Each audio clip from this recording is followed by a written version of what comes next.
Good morning, students. Now today we will be continuing with chapter 6 in chemistry, that is metals and non-metals. Now in our earlier class we were discussing certain properties of metals and non-metals. Today we will continue with that topic.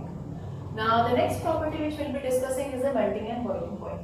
Normally the metals are said to have a very high melting and boiling point. That means they melt at a very high temperature at which they change from solid to liquid. Then boiling point, they boil at very high temperature, that means the temperature at which a liquid changes into its gaseous form. So metals are mostly having very high melting and boiling points, that is why we see them mostly in the form of solids. And a few exceptions are there like sodium, potassium, gallium, cesium and mercury. These are the 5 metals which have comparatively very low melting and boiling points. The rest of all the metals are having very high melting point and boiling point. Now talking about non-metals, non-metals generally have very low melting points and boiling points. That is why we do not find them very commonly in solid states. Very few exist in solid states at room temperature. Most of them are existing as gases. Only bromine exists as a liquid. So if we talk about non-metals, most of them have low melting point and boiling point except 2, that is graphite and diamond. And graphite and diamond both are forms of carbon. These are the 2 substances which are said to have high melting point and boiling point even though they are non-metals. Then talking about the second property, that is ductility. Now ductility is the tendency of a substance to be drawn into thin wires without breaking. Now if you have seen electric wires, they all have either they're made up of copper or aluminium. So you can see that such fine wire is drawn out of them and they're quite strong, they don't break very easily. That means we can say that the metals are very ductile in nature.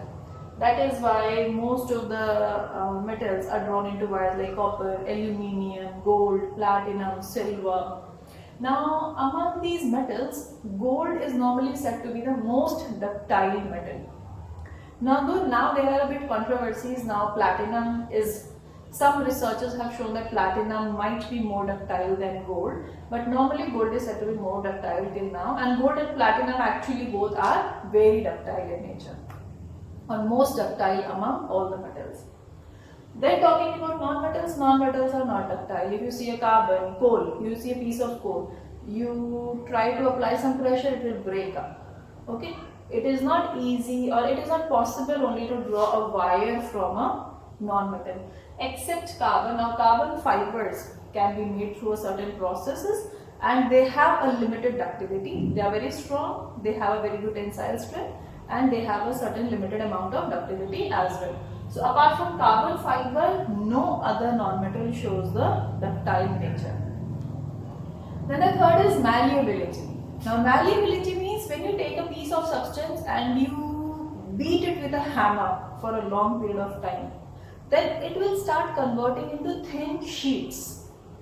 It will not break up easily. So this tendency is known as malleability. If you see aluminium foil is a very good example of malleable nature of aluminium. Then silver and gold foils which are used over the traditional Indian sweets for decorating purposes. Now those are a very good example of malleable nature of silver and gold. These are all metals. Okay, so we can say that metals are very highly malleable. They can be beaten into very thin sheets. And again the gold is said to be the most malleable among all of them. Then talking about non-metals are all brittle in nature. You take a piece of coal, you apply a hammer over it and it will crumble it immediately. Similarly sulfur, phosphorus, all of them are brittle in nature. That means they break when pressure is applied over it. Then talking about the exceptions in metals, zinc is the only metal which is a bit brittle in nature. Apart from zinc, there is no other metal which is brittle. Now coming to the next property, that is sonorous. Now metals, when you strike them with a hard substance, you will hear a certain ringing sound. That ringing sound is known as sonorosity. So metals are said to be sonorous, that means they produce a specific type of sound when you strike them hard with a very hard object. But when we come to non-metals, they do not show this property. When you strike them with a hard object, they do not produce any such sound. So metals are said to be sonorous and non-metals are said to be non-sonorous.